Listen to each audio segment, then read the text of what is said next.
let me tell you why the Zen Master speakers are the easiest way for you to get into open Baffle speakers. Easy to hook up, $17.50 a pair, easy to position in your room.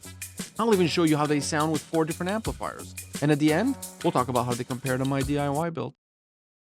These speakers are making me question some of the hi-fi facts that are out there.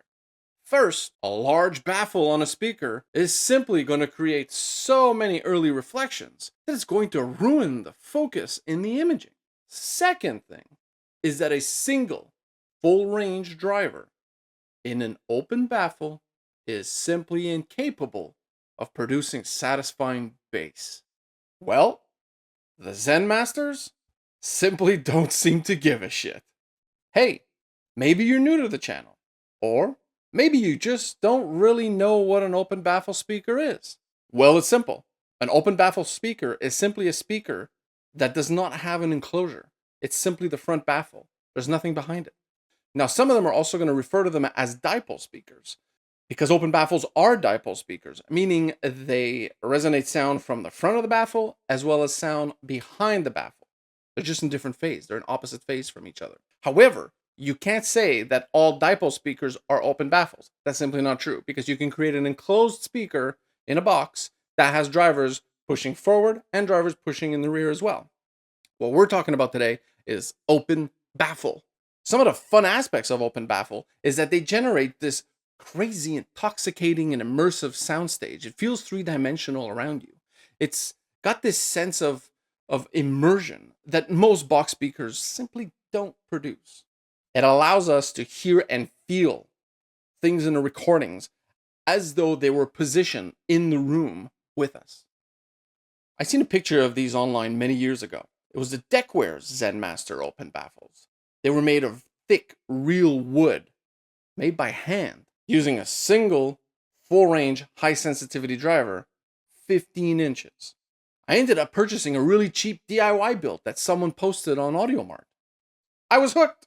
I also thought, this is not complicated to build. It's nothing like building a speaker enclosure. So then I started building my own. Many years later, I have my own pair, but I chose very different parameters in my build compared to these. The first difference is the baffle size. Mine are not rounded and are not as large as these. I have less baffle surface compared to the Zen Masters. Mine are on wooden bases. These are on heavy metal bases.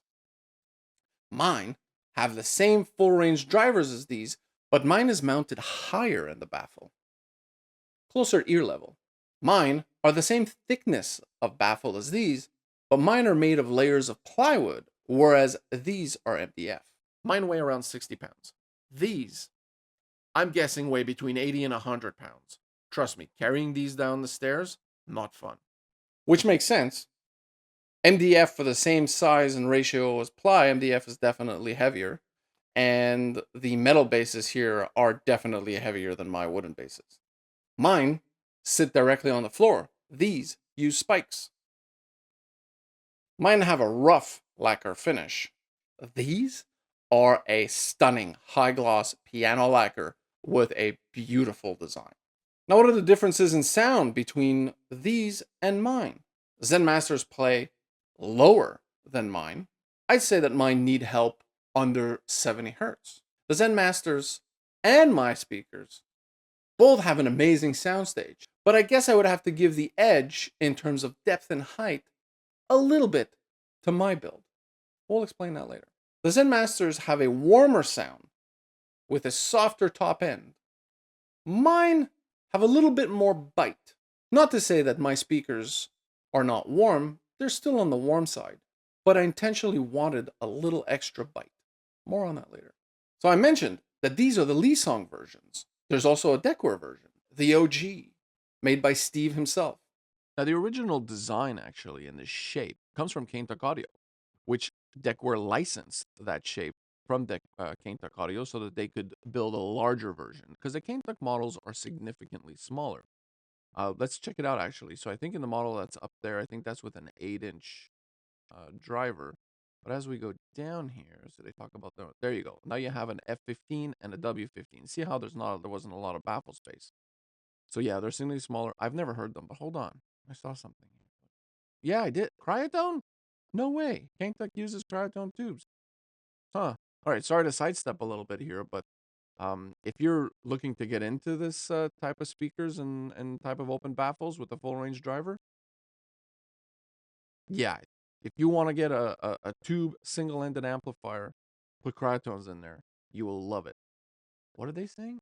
Yeah, the improvement was not subtle. Yeah, they say that a couple times. Yeah, cryotone tubes have excellent tone, color, weight, density, and focus. I could not agree more. All right, let's go back to the speaker. And then there's DIY versions all over the internet. Check it out. There's lots of them. So one could say that if anyone wants to get into this type of speaker, well, you got three options. You have the original Decor. They start at 3,900 USD. Start at 3,900 USD. And the baffles are handmade in the US. I think there's quite a waiting period though, so they're popular. It's a brand that is in high demand. Keep that in mind. Lisong, these, are 1,750 USD a pair. How is that possible? China. But they're also made by the same company that builds and manufactures the drivers. Now the DIY versions, my last version cost me about 1,200 Canadian dollars, so a little under 1,000 USD at the time of this video. The problem with the DIY costs, that's assuming you have all the woodworking tools. Yeah, a router, table saw, miter saw, jigsaw, drills, so on and so forth. If you don't have any of these tools, that price goes out the window. And if you contact a woodworking shop to actually have these baffles made for you, that's also potentially going to throw this budget out the window because you will be paying someone's time, labor to build these. And then if you're going to go with a finish like a piano lacquer, or if you're going to go with a material that is a natural hardwood and a very large plank, thick 2 inches, all of these factors are going to make your DIY project cost you much more than $1,000. So come to think of it, the Lisong version is actually a very attractive option. But if you're more into the boutique, the handmade, homegrown, well, this is where you're going to go to Decor's website. If I learned anything with my experience with the Mako Macari open baffles, granted, it's not the same kind of speaker. It's not. I get it. It's open baffle, Lisong design drivers. I get it. Very different speaker, very different animal. But what I did learn from them is materials in the baffle have an influence on the characteristics of the sound. So I will bet that Decor's real wood, thick baffle versions of the Zen Masters will have a sonic character that my DIY and the Lisong versions don't have.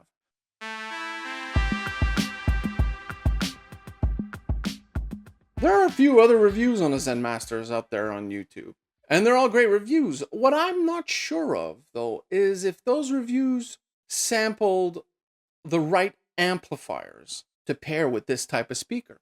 And this type of speaker is not that it's open baffle, but it's a high sensitivity, full range driver. So I decided I would try 4 different types of amplifiers. The first is a tube amplifier, Class A, single-ended, under 20 watts. Tried also a tube amplifier that is Class AB, push-pull this time, over 40 watts. I also tried 2 solid states. Solid state Class A, single-ended, 20 watts. 4th amplifier, solid state Class AB, push-pull, 75 watts. Wouldn't you know it, it's the Galion TSA 75.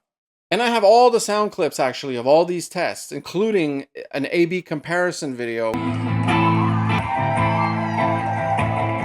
on my Patreon page. So if you're curious, check out the link below, go to my Patreon page. If you don't feel like becoming a member, totally fine. I'm giving 7 days free. So you just sign up and cancel before 7 days, and you get to hear the sound clips and whatever other posts that I have on Patreon by the time you get onto it. Anyways, but if you do choose to become a member and support my channel, thank you, bottom of my heart. Thank you very much. It is much appreciated. Now, between both push-pull amps, both the tube and the solid state, the sound was actually very similar. Both have tight bass, lots of detail, nice airy soundstage. However, as long as the volume in the room was kept under 85 decibels. Where things got ugly with these amplifiers is when I cranked them over 90 decibels. What happens is, over 90 decibels, the bass basically disappears. The top end becomes way too hot, way too edgy, and way too harsh. Unpleasant at all. Keep it to a low wattage amp for best results. But this is where single-ended amps and these types of speakers absolutely shine. They give you that tight bass, lots of details, you get an airy soundstage, but you have way more presence in the room. That effect where you feel like the singer and the instruments is right there. There's almost like a glow about them, which I get it. You get out of high quality recordings basically only. Like, you're not going to get this out of like a bad recording during the loudness wars of, but nonetheless, the immersion with single-ended amps is far better. The voices feel smoother, cleaner, there's more soul, and both these amps can push the Zen Masters well into the upper 90 decibel range and still have really good tonal balance without any listening fatigue. If I had to make a choice, I would choose the tube single-ended amplifier. And not just any tube single-ended amplifier. If you can, pair these with a directly heated triode, a 300B, 2A3, 211, 845 even, 805. That is going to give you that sense of immersion to the extreme. Now, the Zen Masters have absolutely no crossover to them. No filter, zero, zip, nada. They connect directly to your amplifier. So there's nothing sitting between your amplifier and the driver. What does this mean? It means you will feel everything. And it's amazing. Notice the pause. The caveat to this, there has to be a caveat or a downside. It's hi-fi. There's always a but. I know it's annoying. Because these are such high sensitive speakers and no crossover, no filter, any noise, distortion, static that might be present in your system that you probably weren't even aware of, well, guess what? With speakers like these, now they become audible. So keep that in mind.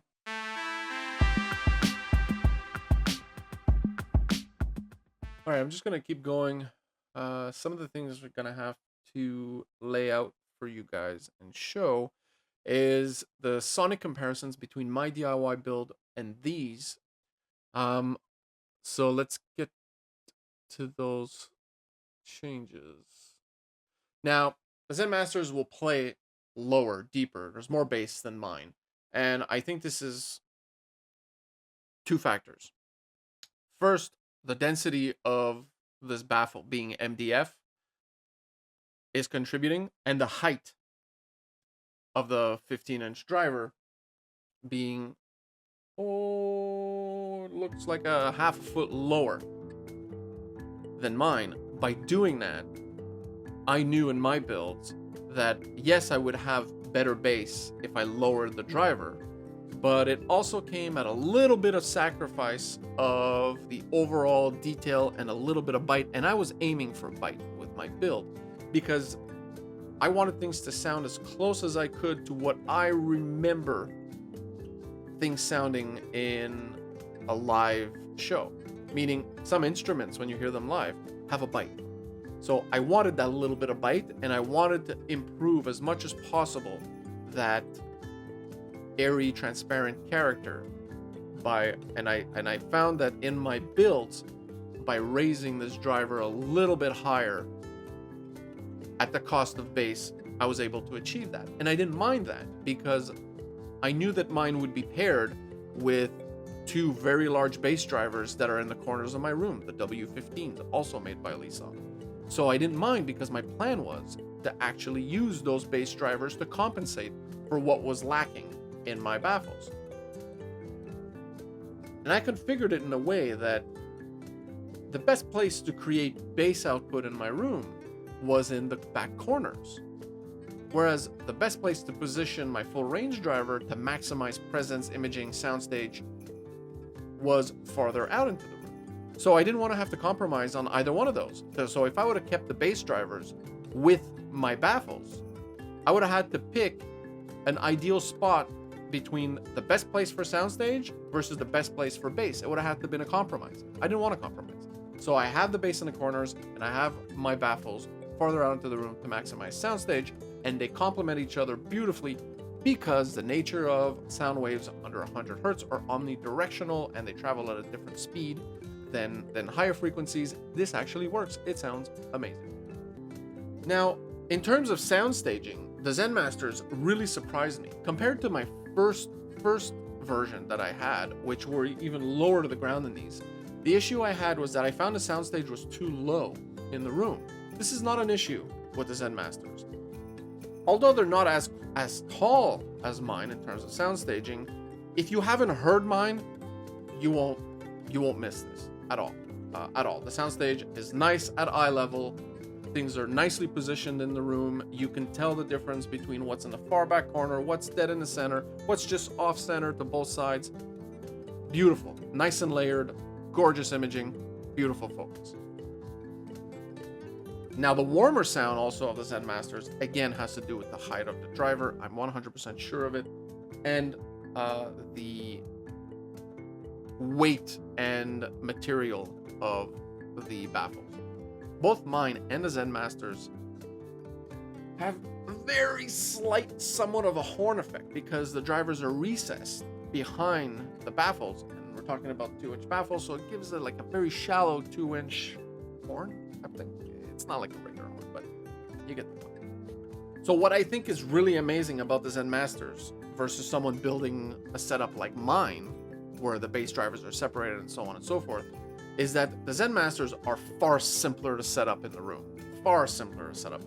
And you don't need the bi-amp, you don't need to worry about amplification gain between your multiple amplifiers, you don't have to get a preamplifier, you don't have to worry about getting yourself an active crossover, you don't need to worry about any of this stuff. Get yourself a very good single-ended amplifier, tubes or no tubes, hook it straight up to it, bring them out into your room a little bit. They don't need to be out 5, 6, 7 feet. Sure, do it if you want. I'd recommend for most listening rooms, 3.5, 4 feet from the wall, you'll have gorgeous bass, great soundstage, and man, they're a lot of fun to listen. My DIY builds ends up being complicated. Every time I need to change something, or when there's a problem, because I'm dealing with multiple amps, dealing with multiple outputs on a preamplifier, different gains, and also have to constantly check the phase between my baffles and the bass drivers, make sure that this is working together. Telling you, sometimes I've changed amplifiers. There's a slight difference in the phase between the two amplifiers that I have, and then I have to end up messing around, and sometimes I've even had to reverse the polarity on my bass drivers to get it to match with what I was using to drive my front baffles. It's far more complicated. We're talking $17.50 a pair here. Far simpler, easier, and really, you'll get 90%, not more, of what you would get with a super tailored DIY build made for yourself. Trust me. These you place the order, you get them in a couple weeks. DIY, you have weeks and weeks and weeks of work. Not just making it, but then tuning it in your room and making it sound good. And if you did something wrong, are you going to want to start over?